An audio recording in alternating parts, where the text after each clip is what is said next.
Hello, everyone, and welcome to the webcast. My name is Christine Dursey Davis. I'm the Executive Director of the Ohio chapter of the American Planning Association, and I am your webcast moderator. Today, we are going to hear a hot topic, reimagining heat hazard mitigation through art and technology. This is great. I love this because it's a collab, and I'll explain in a moment. So if you have any technical questions, you can type those in the Q&A box, and I'll do my best to answer those. For content questions related to the presentation, again, just type those in the Q&A box. We will get to that at the end of the presentation during our Q&A period. Coming up on your screen is a list of our sponsoring APA chapters and divisions for 2025. Thanks to all those participating sponsors for making these webcasts possible and free to members. Today, we are sponsored by several APA divisions. We have our Arts and Planning Division, our HDMR, hazard, disaster mitigation. Tell me, Molly. Hazard mitigation and Disaster recovery. Thank you. The more I think about it, the more I'll jumble it up. So, and the technology division. So this is a great little collaboration between three of our great active divisions. And we're so glad to have you here to talk about this topic.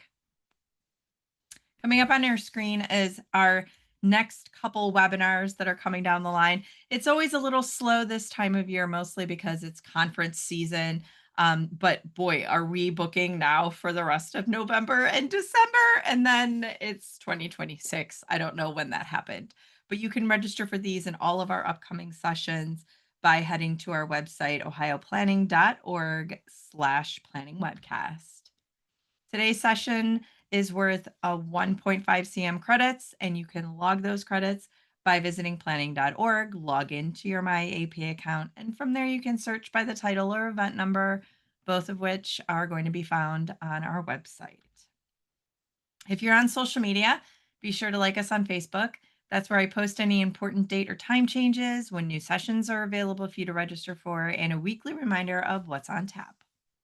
We record all of our sessions and we post them to our YouTube channel. So head over to YouTube and type in Planning Webcast. We'll pop up along with our well over 500 session recordings, all available to you for free. So be sure to subscribe to our channel so that you get notified when a new recording has been uploaded to our channel. So last thing on my housekeeping notes, scan that QR code, or again, head over to our website and subscribe to our mailing list. I promise I send exactly one email a month at the top of each month, reminding you of what sessions are available for you to register for, what sessions are coming down the line, and any other news or tidbits that might be useful to you on your professional development and CM journeys. So be sure to subscribe so that you get that email that I send only once a month, I promise. Okay, that's the end of my housekeeping items. Again, if you have any questions, technical questions, or for our panelists, type them in the Q&A box. Also, make sure that you keep an eye out on that chat box, because our panelists have some links that I'm going to be dropping in the chat box for you so that you can easily connect to the things that they're talking about. All right, so I'm done. And I am going to turn off my screen. There we go. And yep, Jen, you're up.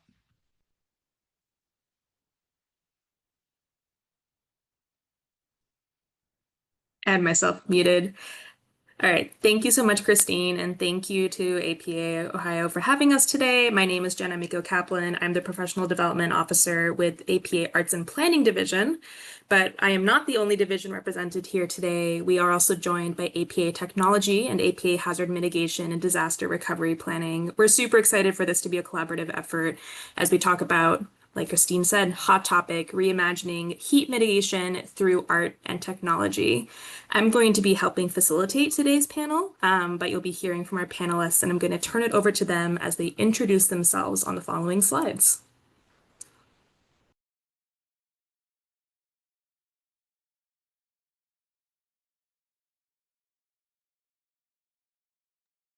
Thanks, Jen. Hi, everybody, and thank you, Christine and Jen, for keeping all of this moving forward and helping us with this collaboration.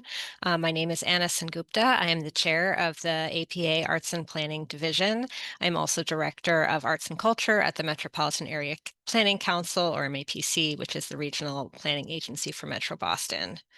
The mission of the Arts and Planning Division is to transform the planning profession through arts and culture. And one of the key ways that we do that is by building connections across arts and culture practitioners and planners in other disciplines.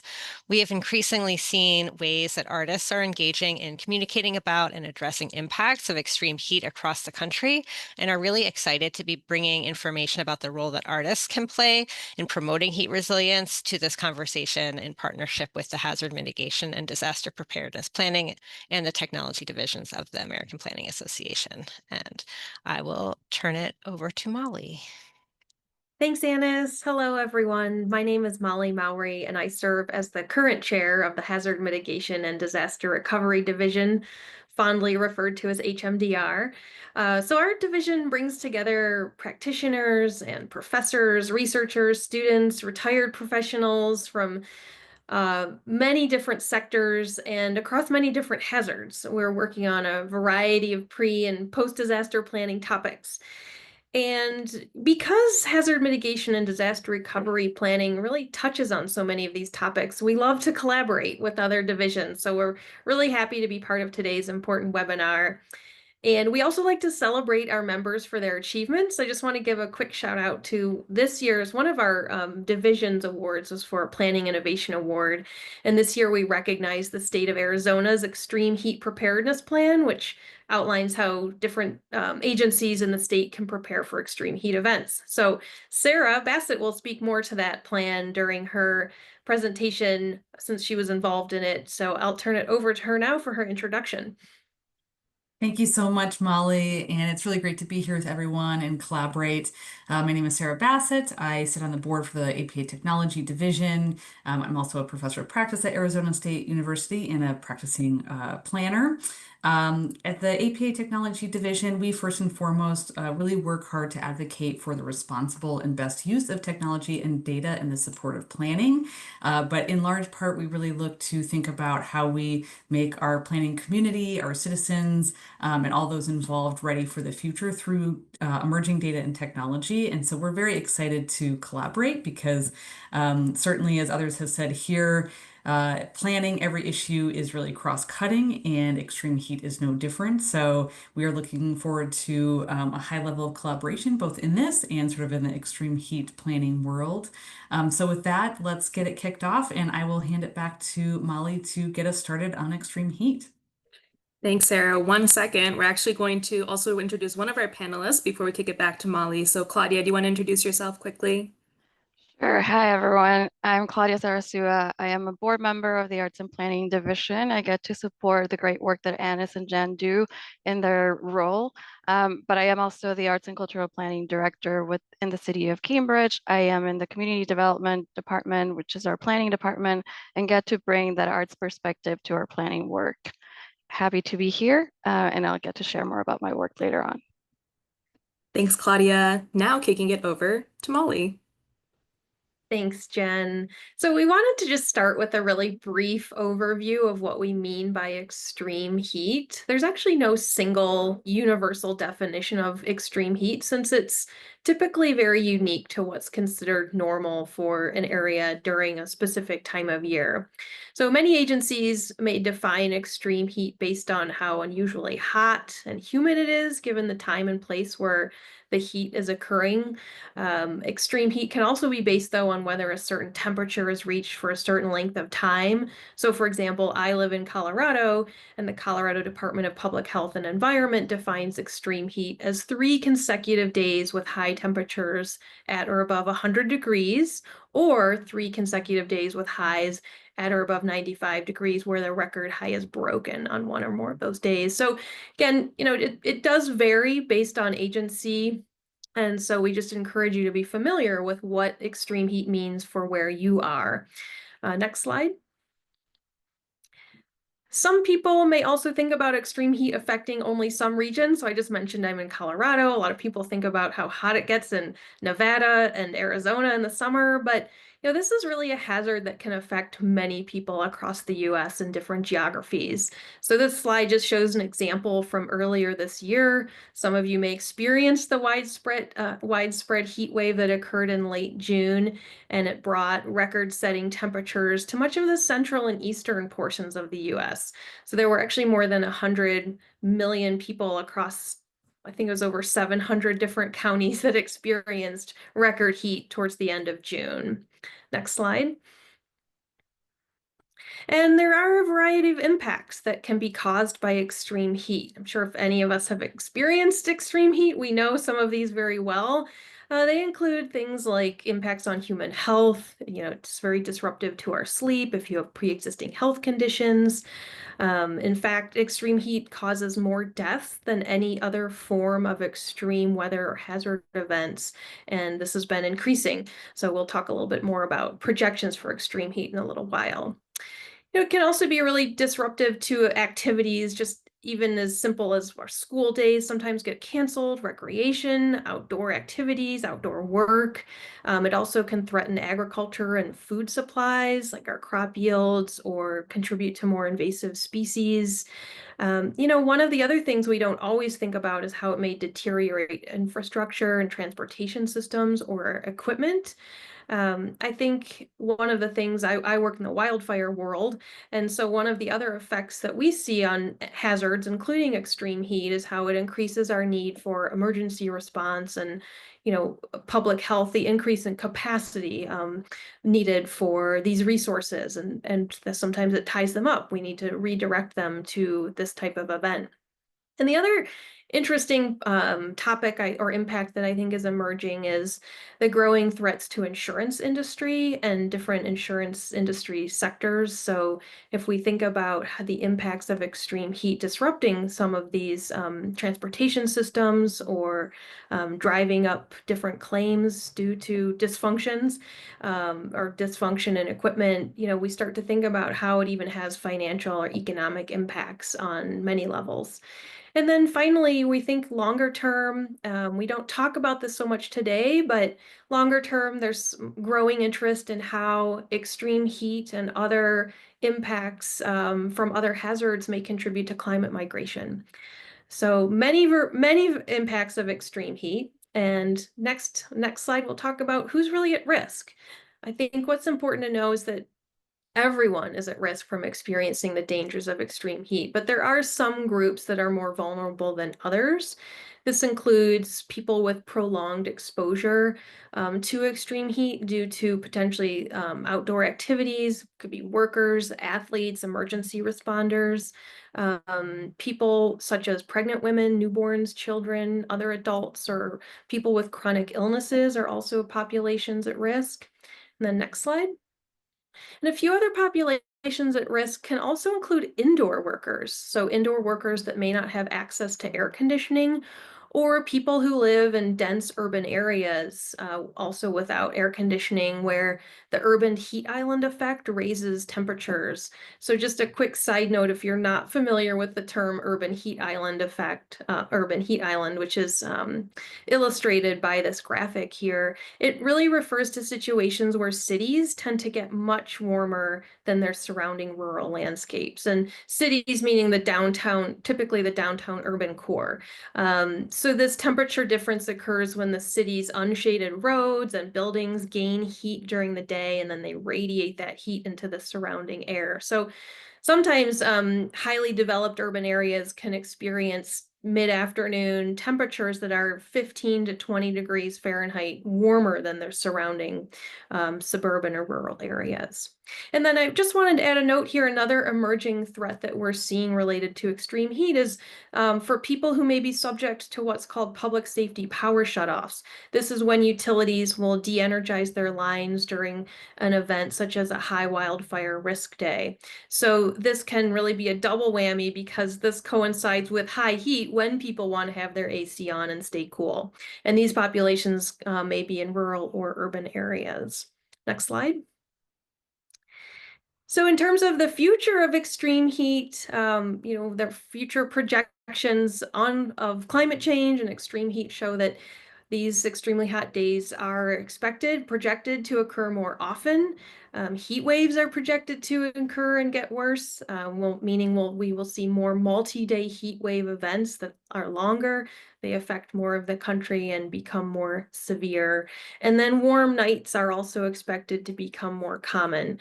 Many parts of the country are expected to experience more warm nights when temperatures don't drop below 70 degrees Fahrenheit.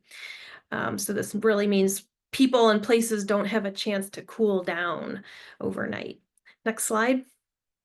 So importantly, and why we're here today is how do we address this? Planning for extreme heat requires many different groups to take action at different scales. A lot of websites and guidance documents focus heavily on personal preparations, but we're here today to talk more about the plans and tools that can help decision makers, and including emergency responders, planners, public health officials, and others consider what are those appropriate extreme heat strategies that can be part of your role within the planning profession in particular. So some of these tools can be very broad, such as hazard mitigation plans, or they can be more specific, such as plans focused entirely on extreme heat. So I'm going to turn it over to Sarah and Anis and Claudia to go more into specifics on what the tools and examples are, and then how this is playing out in some real life examples in their work. Thank you so much, Molly. So again, my name is Sarah Bassett. It's a pleasure to be here and collaborate with this group. As Molly so expertly outlined, heat is really what we consider one of the deadliest hazards. And because of that, it's really hard to convey the variability of impact. And so what I'm hoping to talk with you today about is how we're using different types of data sets and different technologies as really important mechanisms to share not only the compounding and cascading impacts Molly discussed, but to really visualize the uneven vulnerabilities. And then my goal, hopefully, is to share some of those resources with you and how that's informing both the risk of extreme heat and then how to harness this for more innovative cooling and adaptation solutions you'll hear later today from the Arts Division. Next slide, please. So getting the right data is really paramount. A lot of the heat data specifically has very much been more nationally focused or very focused on public health outcomes, which is really important. But for instance, an agency like FEMA requires other types of infrastructure impacts to make an emergency declaration, of which there has not been one for extreme heat nationally. So we really need more robust monitoring and prediction information. And so I want to just start our conversation on the technology side, talking about sensing data. If we can go to the next slide, please. So understanding heat is very complex, and I certainly will not give you a deep dive into all of that. But in large part, it relies on air temperatures, and very traditionally, this is gathered at airports. But because heat is what we consider a threat multiplier, it varies very dramatically at the block level. And so this is requiring diverse forms of data, particularly across different sectors and silos. And so sensing data in broad strokes, this is the measurement very often from thermal sensors using infrared, specifically help with two things that I like to define. One is understanding hyperlocal impacts of extreme heat and how that reveals spatial patterns that are often invisible through some of our traditional weather monitoring for other types of hazard events, as well as multi-sectoral data impacts. And then the second is really understanding the community level data capture. So sensing data allows us to understand just at some of these different scales, and importantly, the experiences of heat risk across some of these threat multipliers. And this really just helps us determine a broader understanding of how heat is impacting the social environment, our natural environment, our infrastructure environment, economic, etc. Next slide, please. So an example of this, there was a group of researchers, some of my colleagues that did a study in Phoenix back in 2017 that discovered a 15-degree temperature difference in a single zip code on the same hot day in the summer using different sensor technology. And this is an example of how hyperlocal data can really reveal which communities face dangerous heat exposure. And there's a few tools that we sort of think about in terms of how we're actually using this. And I have these three I want to talk to you about today. So the first being our satellite thermal imaging. This is very often open source using Landsat imagery. I have a graphic here of the Trust for Public Land heat severity for the US, which is a great resource both to understand some of that block level as well as larger regional impacts. NASA also has some really great data raw data rather, that you can download and use for different projects. We also use a lot of surface sensor information. So this can be a little bit more on that community level I was talking about, where a community group and as part of a planning project or sort of self-activated can go out and actually place sensors in the community at the street level to understand sort of that human environment condition as well as surface material conditions. This is informing things like cool pavements. We're doing this in Arizona and LA.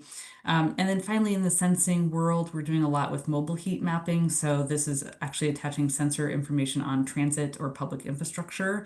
The Kappa Heat Watch sensor program is an example of that. They do some really great stuff that combines air temperature, GPS, and sort of real-time resolution mapping. Chicago has its Array of Things, which is a more custom designed set of data points that measures a lot of different things, heat included. Next slide, please. But the question I often get is, well, once we have all this great raw temperature data around extreme heat, how do we actually visualize it to make it usable for planning intelligence? And this is where there are a lot of great specialized analytics being developed for extreme heat, because Arizona is kind of a living laboratory, if you will, for the heat community. There's a lot of really great work being done across the state that's combining data. So this is really combining data, public health, emergency departments to really understand and paint a different type of picture of then how we can make really good planning decisions. Next slide, please. So our favorite thing in the planning world, I feel, is always our good mapping platforms and our good dashboards to really combine some of these different types of analytics. And there's a lot of really great resources I'm going to get into here in a moment. But what's being done right now in terms of capturing that data and really promoting some of the technological tools around this is understanding heat, both local and regional, and then real-time and longitudinal. And because heat is not easy to quantify compared to other hazards that have maybe a single day impact like a hurricane or maybe a few days like a wildfire, very often heat can last for many, many months and doesn't necessarily have some of the same particularly state or federal guidelines and planning guidelines around it. So we really want to develop and promote some of these different types of dashboards and things to really help bring all of that data together. Next slide, please. So these tools are many, and I certainly won't get into the exhaustive list, but I want to point you to a few really great resources. At the APA Technology Division, we very frequently write articles for Planning Magazine. Last year, we wrote one about extreme heat risk information and a few great tools there. I encourage you to check that out. We do have links to that. The APA Technology Division also has a GitHub repository with much of those links and many others. I also encourage you to check that out. And I also want to point you to the NIHIS website, which has all wonderful things about extreme heat planning, including a whole data and tools set. But I want to break down some of these tools and analytics into three categories. The first being extreme heat information for the heat and health intersection. So really understanding how heat is impacting the human environment, heat vulnerability and risk information. So different tool sets that we're creating and promoting in terms of the intersection between demographics and heat risk, as well as other types of hazards that really paint that picture for compounding and cascading impacts. And then tool sets that are helping us make better development decisions. So that could be a little bit more predictive in terms of, I haven't proposed a development plan yet, but in our alternative analysis, we better understand sort of the heat impact from some of those potential alternatives. And there's a few different methods of doing this. But those are sort of like the three or so categories that we're thinking about the different types of tools. Next slide, please. And then because heat technology, of course, certainly is increasingly informing our planning decisions, I always like to talk about this as it's process, not necessarily product. So while we have these great tools and these great dashboards, part of it is also taking that good data, the good technology that we're developing around it in order to really promote good planning decision making, because heat is so hard to harness and really understand. A few examples of how we're actually embedding different types of data, these different types of technology platforms.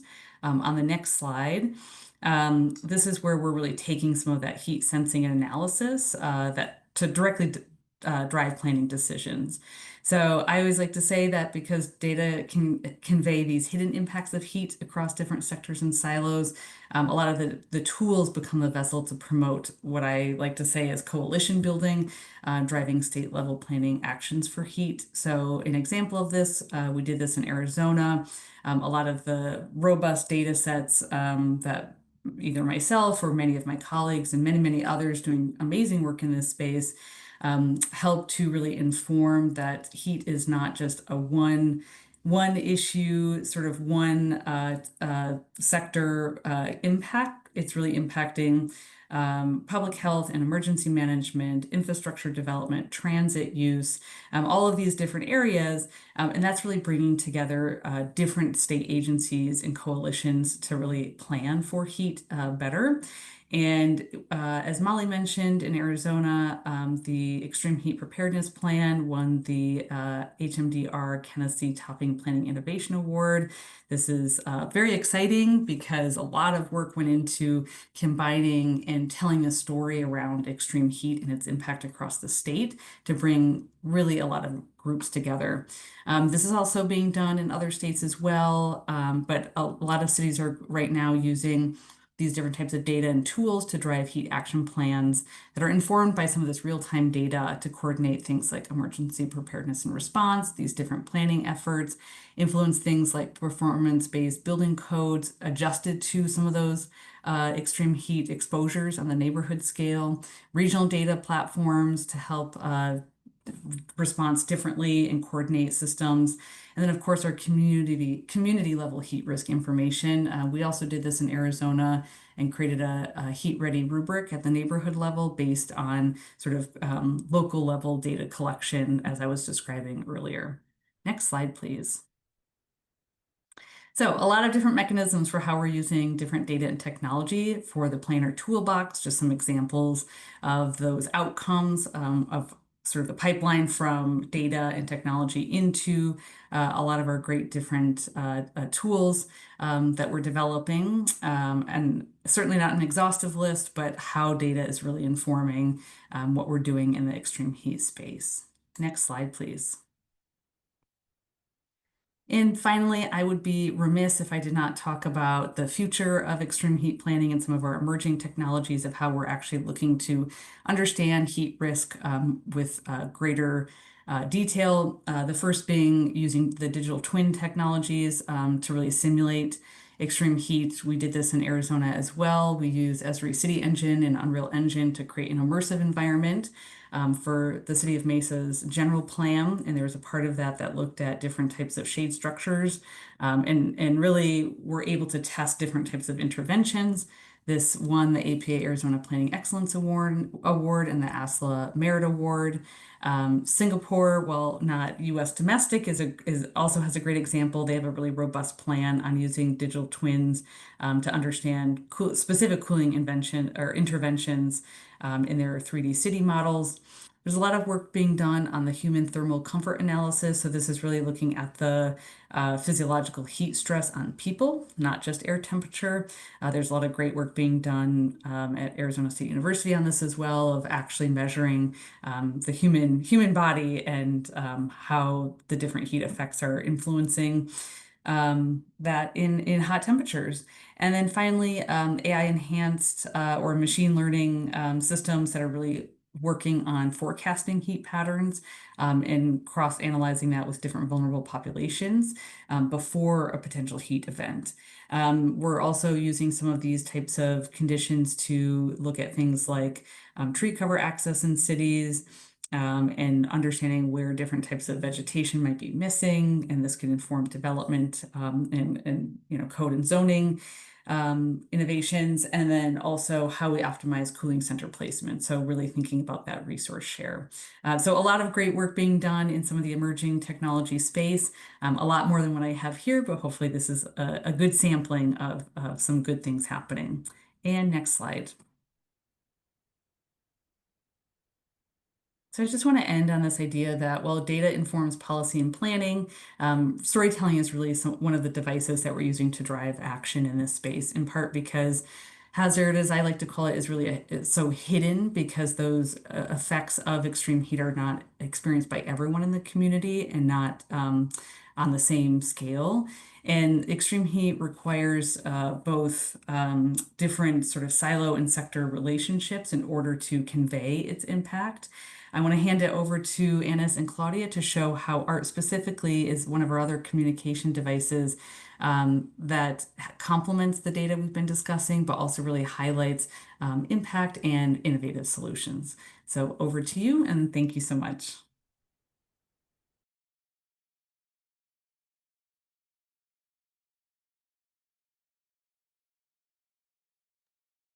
Thank you, Sarah, and a big thank you to you and to Molly for this collaboration among divisions. As you said, it really is such a cross-disciplinary, heat has such cross-disciplinary impacts, and this collaboration is really critical. I think one of the exciting parts for me of participating in the American Planning Association is this opportunity to share lessons from across the country and from across kind of knowledge areas.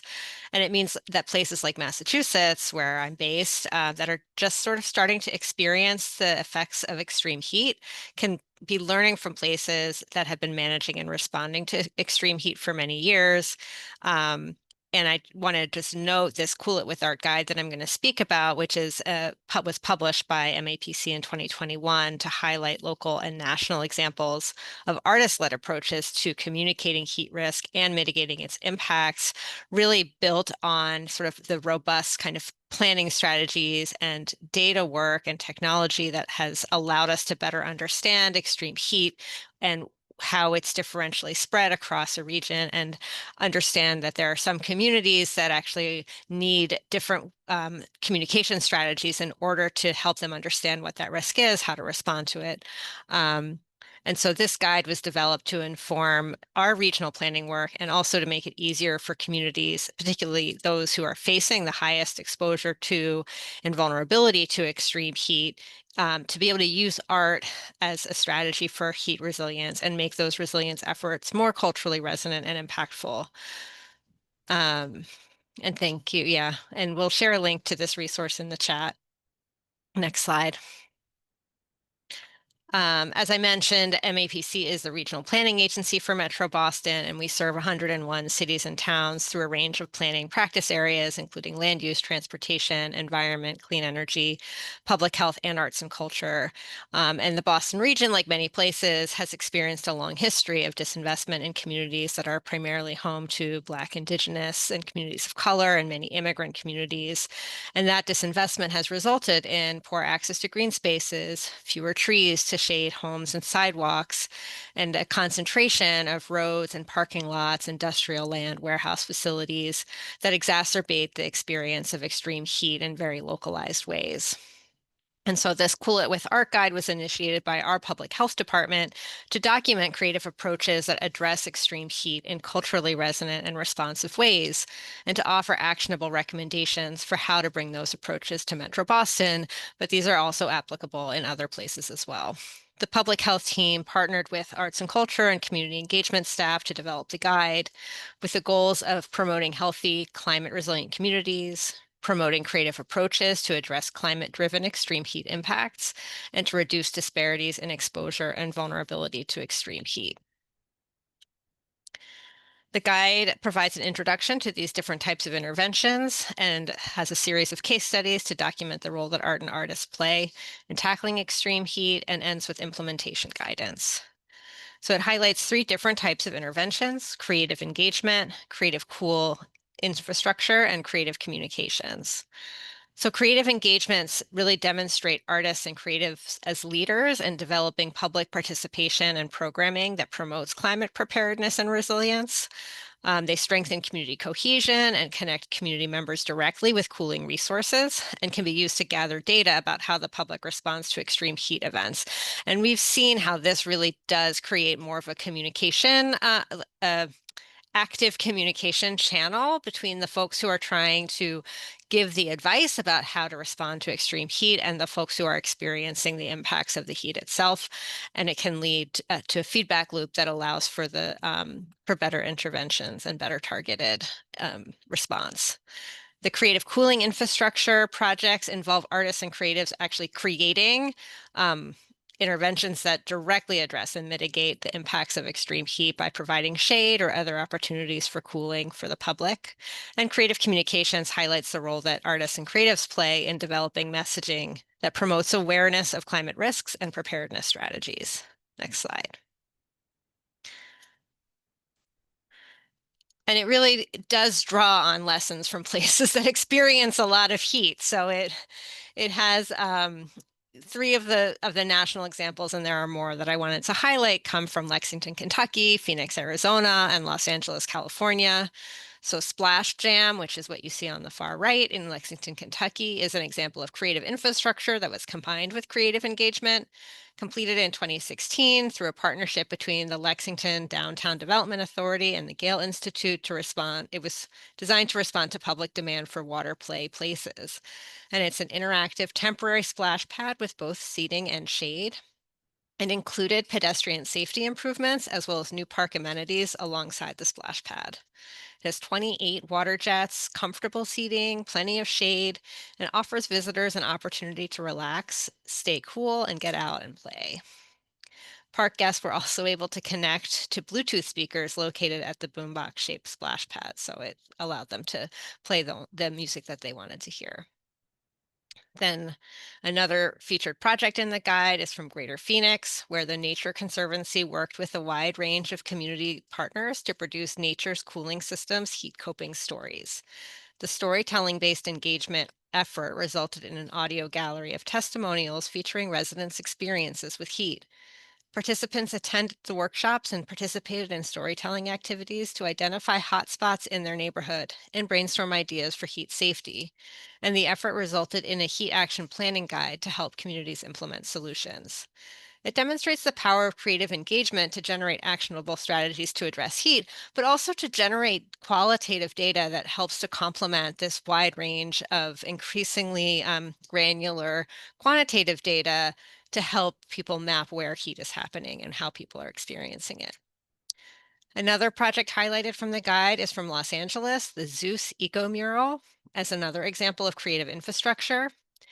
Created with solar reflective coating that reduces surface temperatures up to 30%, the Eco Mural aims to tap into the popularity of street art to start a conversation about climate change. It was conceived by Kelly Turner, an assistant professor of planning at UCLA, who does research on reflective pavements, and implemented by artist Eric Scottness, whose street art venture Art and Seeking, and also with the Arizona State Shade Lab.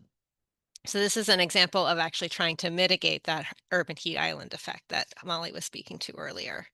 So the city of Los Angeles has been experimenting with reflective pavements as part of its ambitious heat mitigation goals. And this project was the first example of a purposefully solar reflective mural. That was very exciting. Next slide. So in addition to featuring some projects from Massachusetts within the guide, I also have been able to see the ways that the guide has prompted a wide range of additional interventions and experimentation with using art and creative approaches to complement heat resilient strategies. So some of the Massachusetts-based projects include Keep Cool Somerville's Photo Voice project.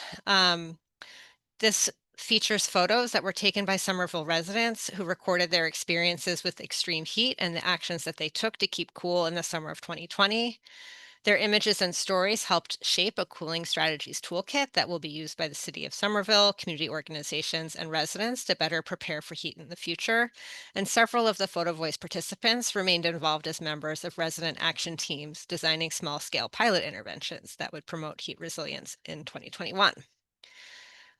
On the right at the top, you see the Tropical Resilience Lounge, which was designed just this year for residents of Chelsea, Winthrop, and Revere to have a place to beat the heat and connect with their community.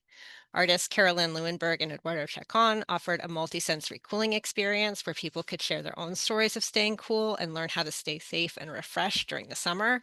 And this was part of a larger initiative for the Lower Mystic area of our region, which is one of those places that has very extreme temperature differentials, where it's much, much hotter than the other parts of our region, even when you have hot days. In the middle row, where we see creative cooling infrastructure, just wanted to highlight the Cloud House in Cambridge by Iman Fayyad. It was a temporary pavilion providing shade to a park in Cambridge in 2021 and 2022. It was constructed using a technique that creates structural surfaces by bending low-cost flat material. It's using a recyclable UV-treated plastic, and it provides for shade while letting ambient light through. And to the right is Shade as Social Justice, which is a temporary shade structure installed as part of implementation of the Cool It With Art Guide, and Claudia will speak more to that in a few minutes.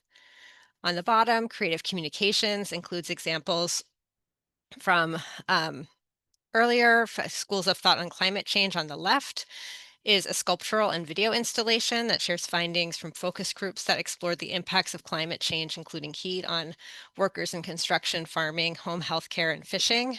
MAPC and collaborating artists integrated their findings into a sculptural and video installation that helps communicate the findings and generated conversations on the effects of climate change in our region. And finally, the Cool Communication zine, which complemented the Tropical Resilience Lounge, provides an example of creative communications that was really trying to take a lot of information generated from sort of the heat resilience planning world and turn it into materials that could be easily digested and were fun to use and look at for the communities that were impacted. Next slide. And just to dig into that a little bit, I think this project was initiated partly in response to the fact that the Massachusetts Department of Public Health is using data to actually predict when there is going to be unhealthy heat events. And here, unlike in other parts of the country, they determined that it was actually at temperatures where you had 3 days in a row higher than 85 degrees that you were seeing an increase in emergency room visits. And so that is the threshold of which we released unhealthy heat alerts to communities.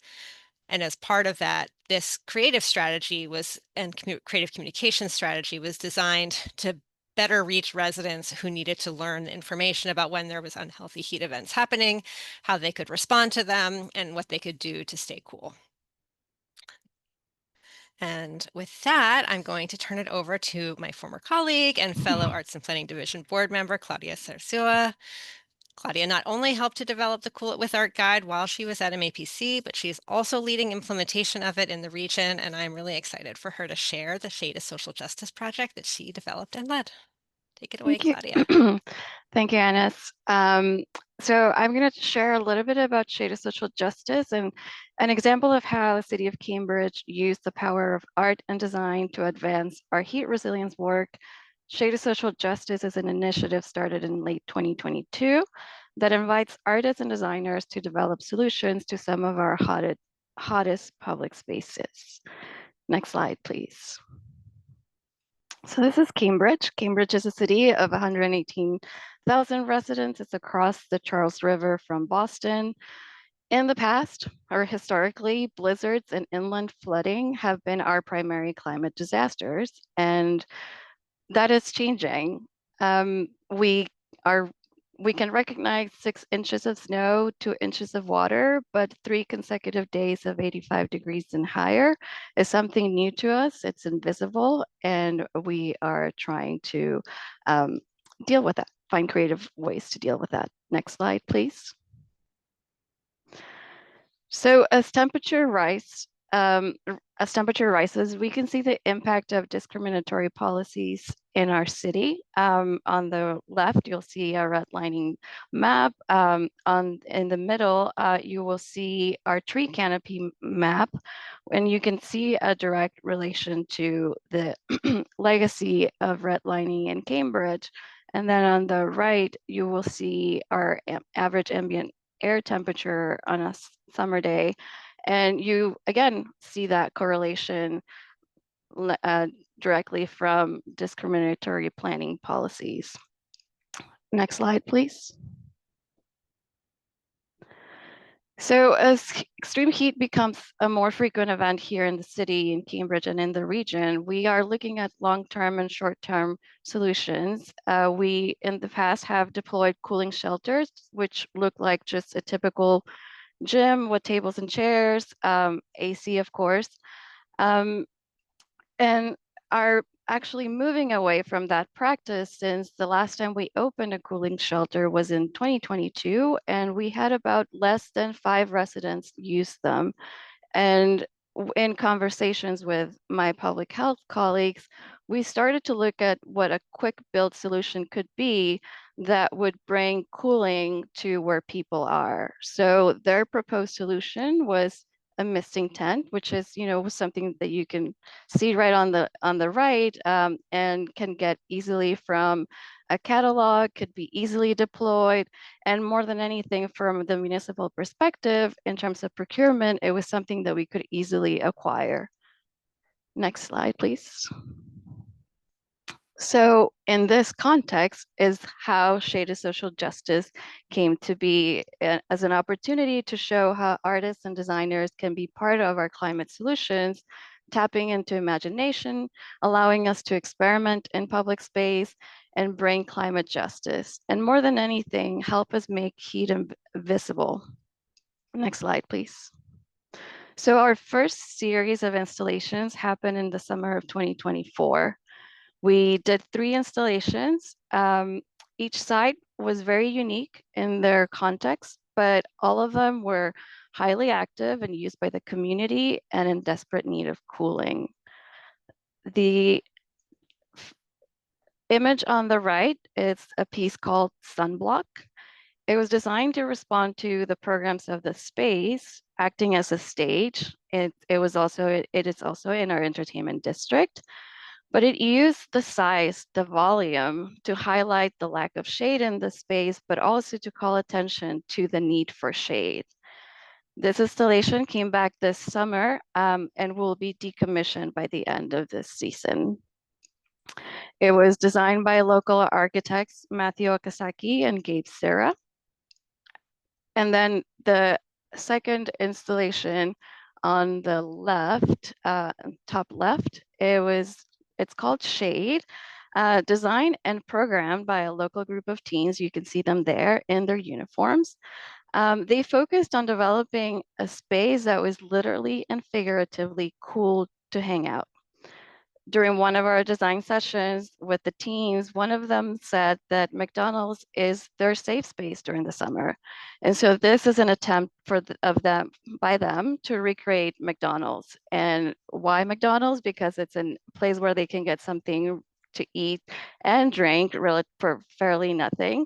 They can charge their phone. It has AC, and more than anything, no one will look at them funny. So they were trying to recreate a space that was safe and welcoming to them. And the way they tried to do that was by creating programs catered to teens. So they developed an intense summer programming with movie nights, basketball tournaments, craft sessions, all kinds of things that could be attractive to a teenager to make sure that they could come and use the space and feel like they were welcoming. They brought a second iteration of this installation this past summer at a different location and with different funding because they were able to secure a highly competitive grant by a local foundation. And then the last 2024 installation is called Growing Shade. And it was designed to provide a resting place in a highly active park and to show how even in an area where trees can be planted, like a public park, it takes time and the right conditions for trees to grow. So what happens in the meantime, and this is his attempt to talk about what a temporary solution could be while trees grow. The community that participated in this design process really appreciated the communal table, which you can see there cutting through the structure, and asked if this structure could be permanent and waterproof, which it cannot, but we're working on finding a permanent solution for this location. Next slide, please.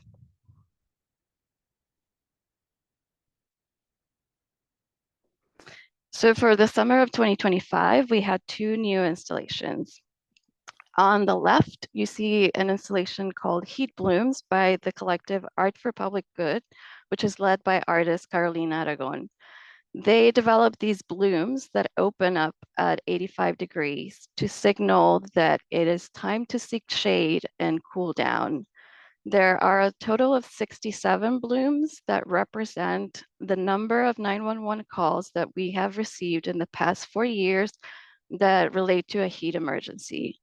It's still flawed data, but it's also calling attention to that. The way we code emergency calls around heat is not perfect. So we need, it's also trying to call attention to the need for accurate data.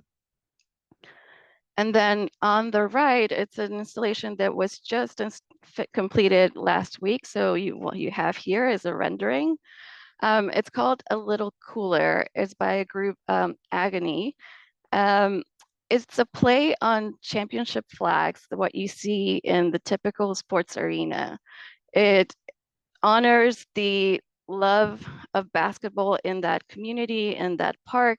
So they created a co-design community engagement process where the community would come in and design these flags with whatever was meaningful to them, either about the park, the structure, the basketball court, the city. The flags, which is hard to see here, have different elements drawn by the community. Some are related to the park, some are related through their personal preferences. There's a peanut butter jar in one of those flags. Just really anything that was meaningful to them. And then the bottom picture is just an example of the different workshops that we had with the community to get some of their design and inputs on the shade structure. Next slide, please. So Shade is Social Justice as an initiative created an awareness of our need for shade beyond trees. The proof was that residents, through our participatory budgeting process, voted and funded additional shade projects. Under the umbrella, no pun intended, of the name Cool Spots, led by a cross-departmental team, is working on deploying targeted cooling solutions across the city. One of them, which you can see in these photos, is bringing tables and chairs to existing shaded areas in our city parks, allowing the community to come and sit down, cool down, gather with your neighbors, just take a break during a hot moment of the day. We've deployed 4 locations. We're looking to expand that for next summer. And we'll continue to work around bringing more cool spots around the city. Next slide, please. Lastly, Shady Social Justice is not just a public art project. It is also helping us understand how effective these different shade strategies can be.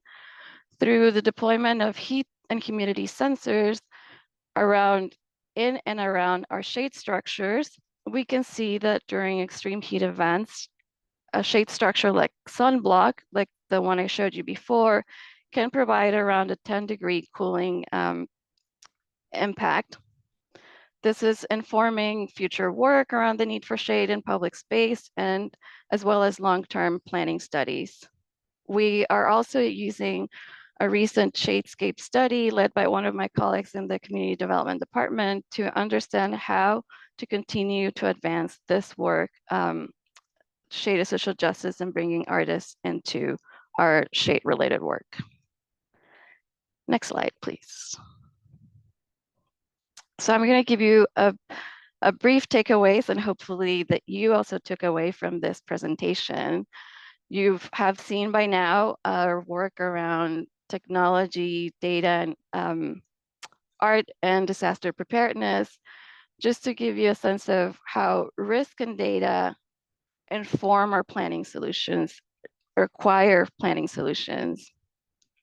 Innovative cooling and cross-disciplinary solutions are needed. Heat is not one size fits all type of disaster in terms of solutions. And more importantly, art and creative approaches can address how heat risk is difficult to convey, how belonging is critical to use in the use of cooling resources, and how the need for shade could be hyper-local, and trying to understand that through the deployment of different technology and data gathering methodologies. And with that, I will pass it over to Jen. Thanks, Claudia, and thanks to all our panelists for your work on today's presentation. We'll be taking questions and answers after sharing a few resources. You heard a few being referenced throughout the slides with our panelists today, but we will also be dropping these in the chat when I have a second. I just want to highlight a few though, namely that we also do have a health equity and planning interest group within APA. They do wonderful work also thinking about extreme heat, and I do encourage you to reach out to them. We'll drop their URL. It's on this slide here as well. And the best contact person to reach if you're interested in learning more about that interest group is Jamie Fearer, and their email is also here. We have a few different resources around technology, GitHub repositories, more information about reducing heat risk data and tools, and also from the EPA. I'll also just highlight a few more resources. We have obviously a lot as a group and as cross-disciplinary as we are. There's also some more preparedness planning in Arizona that Sarah referenced throughout her presentation, community-created rubrics for heat planning, and then immersive digital twin and an Esri map that helps you also look at heat data. So again, we'll drop those in the chat, but at this point, we do want to open it up to questions. So I will stop sharing my screen. And again, thank you so much to our panelists today. And Christine, you let us know what's the best way to do this. Would it be helpful if we just started with what's been written in the Q&A chat? Yep, that works. Great. So in terms of folks who have submitted questions within the Q&A chat, and if you have not done that yet, I encourage you to do it. The first question is for Sarah. From Michael Fitzsimmons. For Ms. Bassett, why do we still use airports as the default weather station for a city? Airports suffer the most from heat island effects, large paved areas, no vegetation, etc. On the heat map you showed of Phoenix Sky Harbor was the hottest area, so it's not representative of the whole city. Sarah, would you like to respond? Yes, absolutely. And thank you so much for the question. So I have to put one caveat that I'm not a climate scientist or a meteorologist, so I'm sure I have some of my colleagues that would have much more granularity here.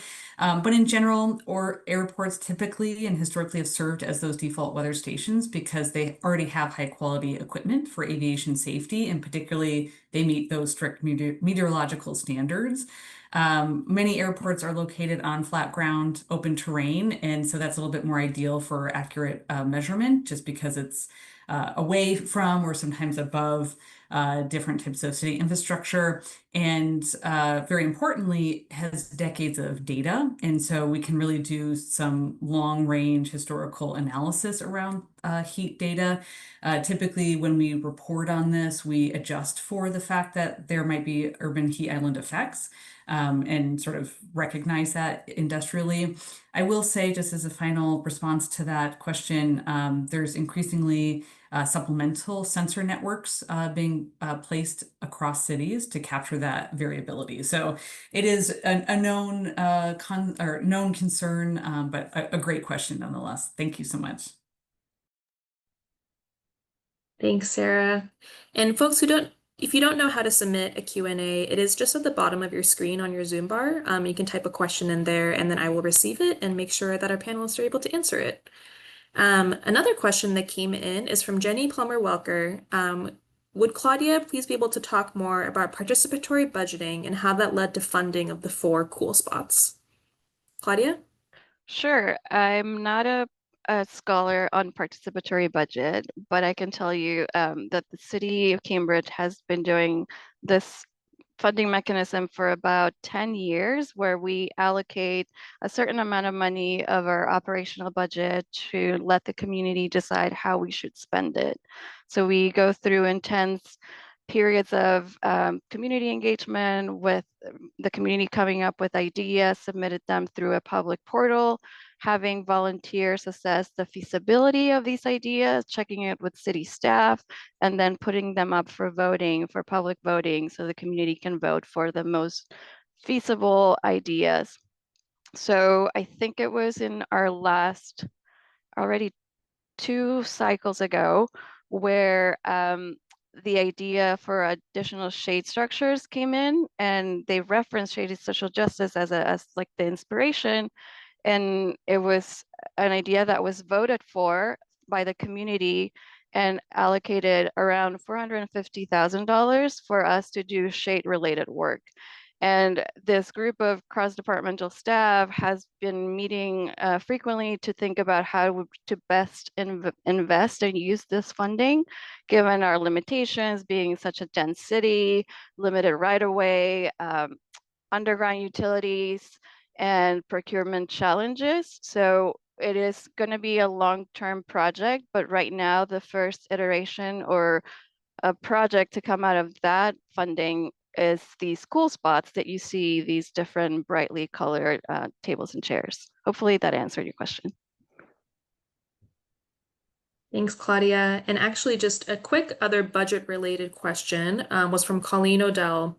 Can you share budget information on the public art projects? I think we just responded around the participatory budgeting side of this. But Colleen is curious about what it might cost for a city to implement something similar to the teen spaced, Miss Space, Shade Space, basically all the projects. They're pretty cool. Both stipends for the artists and cost of materials. So I don't know if there's anything else you can share around that.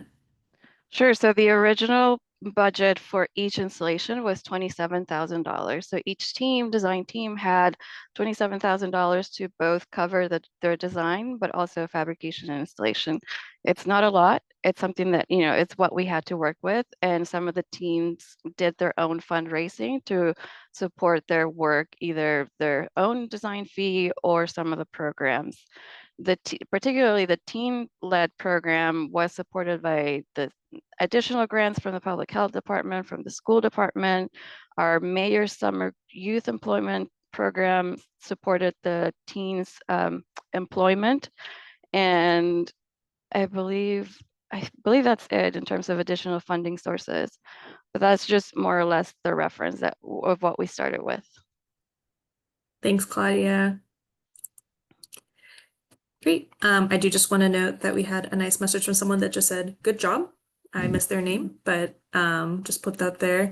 And then, so great job, panelists. And then let's turn it over to, we have a question that I think might be appropriate for really anybody on the panel, perhaps a combination of Molly, Claudia, but Eugene Henry would like to know, have neighborhood community centers been considered to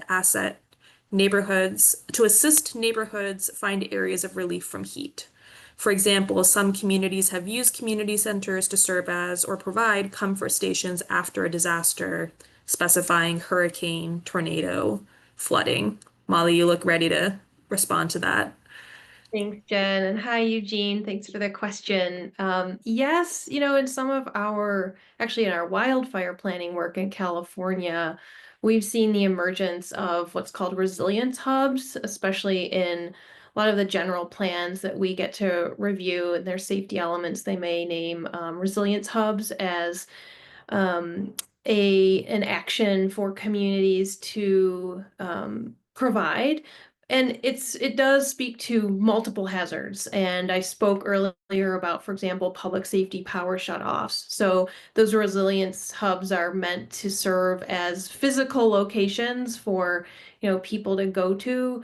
But I know they have served other purposes as well. So I was just actually looking at your question and Googling. If I put in resilience hubs in California, there's many things that come up, but climateresolve.org has a good explanation on the resilience hubs that we've been seeing, that have popped up, again in not just general plans, but other planning activities. Hope that answers the question. Thanks, Molly. And I think Sarah wants to add on to that. If you want to answer, Sarah. I was just going to thank you so much, and thank you so much, Eugene, for the question. So Arizona certainly has an ongoing need for cooling center placement, but something that has been done in terms of that on-demand need has been tapping into faith networks, because there are built-in community centers across the state. And so, as Molly was describing, the Resilient Center concept is a big one to sort of tap into, but certainly community centers. The biggest thing to think about is how to have redundant energy sources for heat, and then some of the heat specific supplies and needs and that sort of thing. So Arizona has some great resources on that as well, if that's of interest and helpful in your community. So great question. Thank you. Thanks, Sarah. Thanks, Molly. The next question we have for Anis from an anonymous attendee. Anis, you mentioned that MAPC works with over 100 local governments, 101 to be exact. Does MAPC envision a role as a centralized heat office, or is there another agency leading that type of coordination?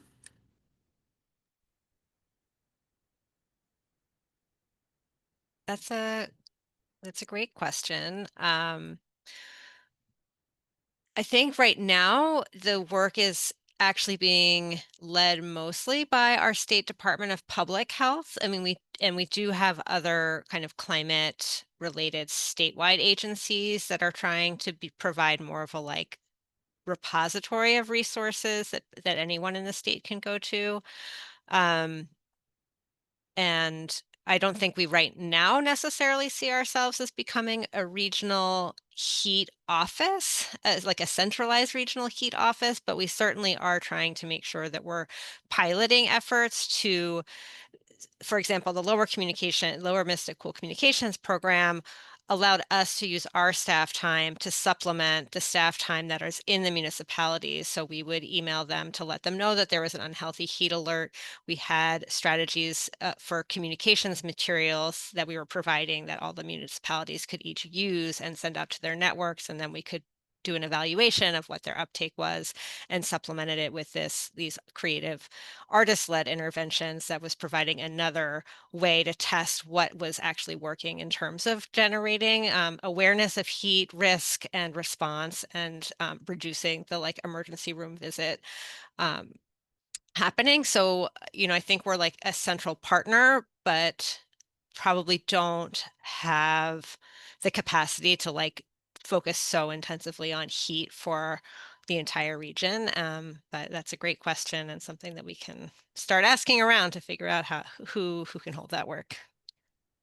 Nes, can I add on to that as well? So I also am in the Greater Boston region at MAPC's sister office, the Boston Metropolitan Planning Organization, where I do transportation planning. But I think the great thing about Massachusetts is that we have a lot of centralized partners working on heat. And in addition to the Public Health Office, there's also the Executive Office of Energy and Environmental Affairs that also releases municipal vulnerability preparedness programs that offer opportunities for local government, regional agencies like both of ours. We all both have grants through this office, but also community-based organizations to work on heat mitigation efforts too. So MAPC just did a very cool symposium featuring a lot of heat mitigation projects a few months ago that featured some of the projects that Anna's talked about and that Claudia has done. So a lot of coordination going on. I just wanted to add to that. Thank you. I am going to keep us going with the questions and answers. We have a lot. I'm going to turn it back to Claudia for a second.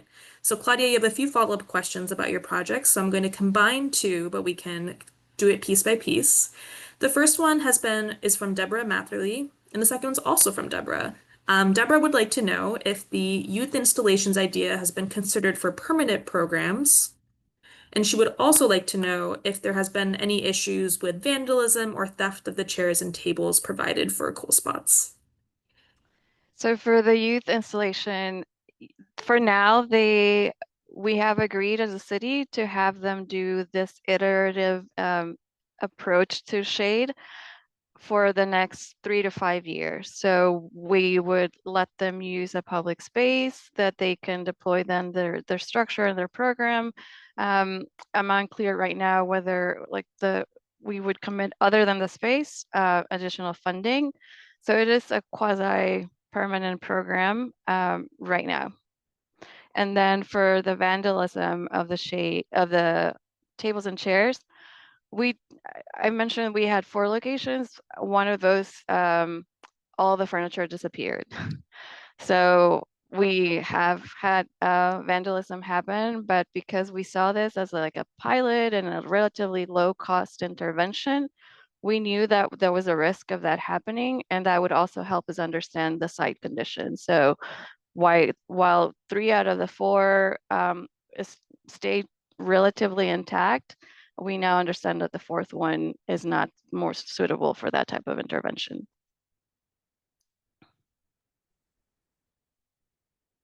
Thanks, Claudia.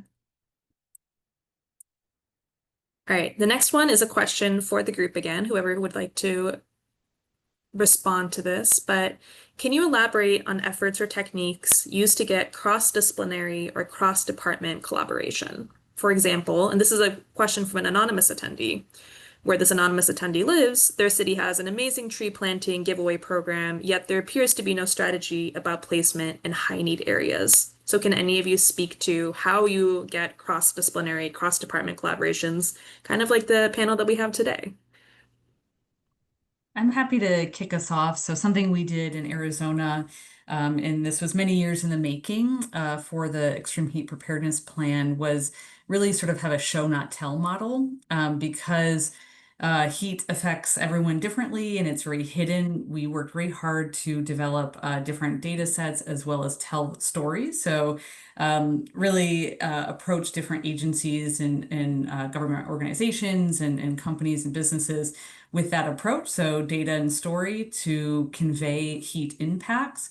There's a big question out there right now in terms of who's responsible for heat planning and heat management. But in large part, we were able, and credit to so many amazing people in Arizona in this space, brought a lot of different agencies together. So through sort of long-term relationships, a lot of targeting across different modes of communication of heat impacts, and just a lot of conversation openly without sort of judgment or responsibility led to the ability to have conversations about, well, how do we ramp up response? How do we better prepare? And so maybe that's not a precise answer, but I think it's a challenging one that's on the table right now in the heat planning community, but there's some great examples out there as well. So great question. Thank you. Yeah, Jen, I just wanted to add too, I think this is where it becomes really important to have plan alignment. So the topics that we're talking about today in terms of including tree planting as a strategy for heat mitigation, have important connections to other plans like community or urban forestry plans, open space and recreation plans. You know, in my world, community wildfire protection plans or wildfire risk reduction plans and other hazard mitigation plans. So really seeing those connections, you know, we don't want to solve one or mitigate one hazard, but potentially and inadvertently create another one. And by that, I mean, you know, we want to be strategic with where we place trees, or if we're removing trees for wildfire risk reduction, we want to do that in a very strategic and intentional way so that it meets multiple objectives. So really appreciate the point on collaboration, and also just wanted to acknowledge that, you know, ideally, these strategies are looked at very holistically and comprehensively alongside other priorities. Thanks, Molly. I know, so Claudia, did you want to add anything around cross-disciplination, cross-department Sure. work? I mean, just to validate, number one, like silos are real. We really have some strong silos in the work that we do. And it does take effort to overcome them. I think the thing that I've seen that has been most effective is creating these like convening spaces that deliberately brings folks from different practice areas together to have conversations about a particular topic and how their different perspectives relate to it, what work they're doing, and that over time kind of generates just more of a shared knowledge and language around what the work can be and what we're trying to do and opportunities for actual collaboration. In MAPC, we have a climate core team that brings staff from all of our different planning departments around the table to really talk about how climate change and sustainability and climate resilience are showing up in our work, and how, and that creates a lot more opportunities for us to figure out where there's alignment and where we can build stronger alignment in that effort. And I would also say, like, artists in residence are really good at this. They tend to be very curious and start to try to figure out all the different people who are doing work that is of interest to the kind of topic that they're supposed to be working on. So obviously, like a little bit of a higher higher touch effort than creating a convening, but sometimes it can be a pretty fun way to start getting people talking to each other and seeing their work in different ways. Thanks, Annis. I would just add that in my experience, my collaborations have often started with public health. And I found the public, funny enough, they're not in the in the conversation today, but I found that they've been the most open to collaborate and think creatively outside of what we typically understand of public health. Their approach has been, public health is everything, and so that includes art and culture as well. Um, and through that first step of collaborating with public health, then that has opened up more opportunities with other departments, other divisions as well. So I would recommend start with public health, or as an approach to public health. Thanks, Claudia. All right, we have one last question, and I will just note, it seems that it may be hard to save the chat. We'll note that for, and if you aren't able to save the resources that we sent over today, we'll make sure those get sent over email. I noticed that that was a question that one anonymous attendee did send over. I think the last question we have here is perhaps most appropriate for Annis, but I think if others have thoughts on this, can you talk about how messaging and art projects have targeted and been shaped to reach the elderly? As was mentioned in the presentation, they're a particularly vulnerable group to heat. I think here, Annis, if you want to talk about art projects, Claudia, you as well, but I think the data piece and also heat mitigation information and as heat being a hazard is also important to answer. So Molly and Sarah, please feel free to jump in. Thanks, Jen. We didn't end up having messaging targeted to the elderly for the Lower Mystic Communications project, although we did have a project that was oriented toward youth. But we did do a COVID communications project that really did have a lot of messaging that was targeted to elderly. And actually that was often messaging designed by young adults who were thinking about how they wanted to reach their family members. And so it was very culturally specific and really oriented toward like a family speaking to another family member.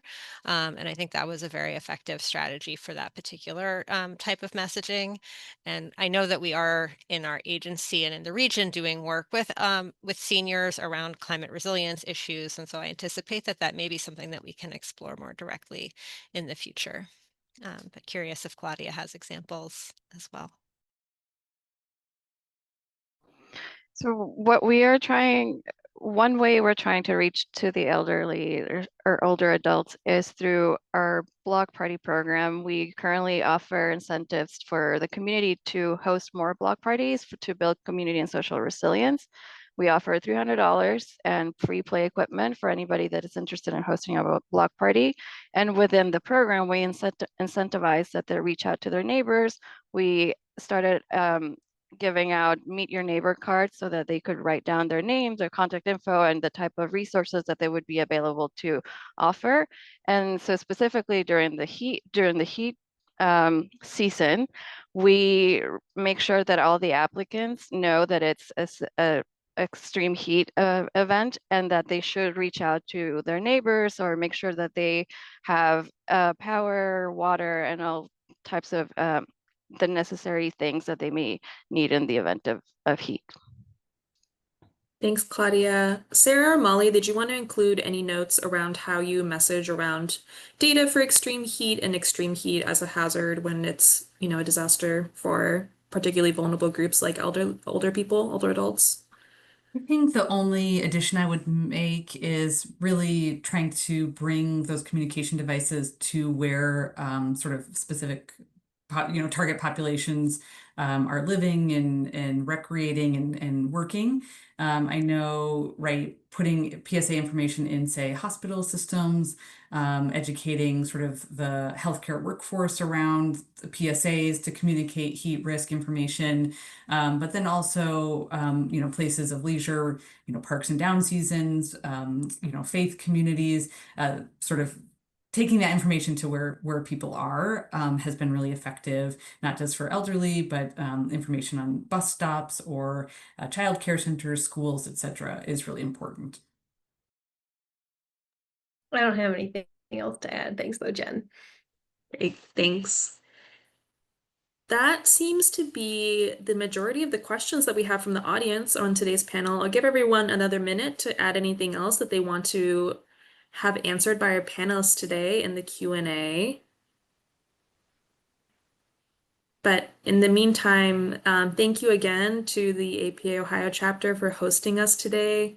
This was really a wonderful collaborative effort across our divisions. It was very exciting to have the opportunity to come together and share this. And thank you to my panelists who worked with me today to pull together this presentation.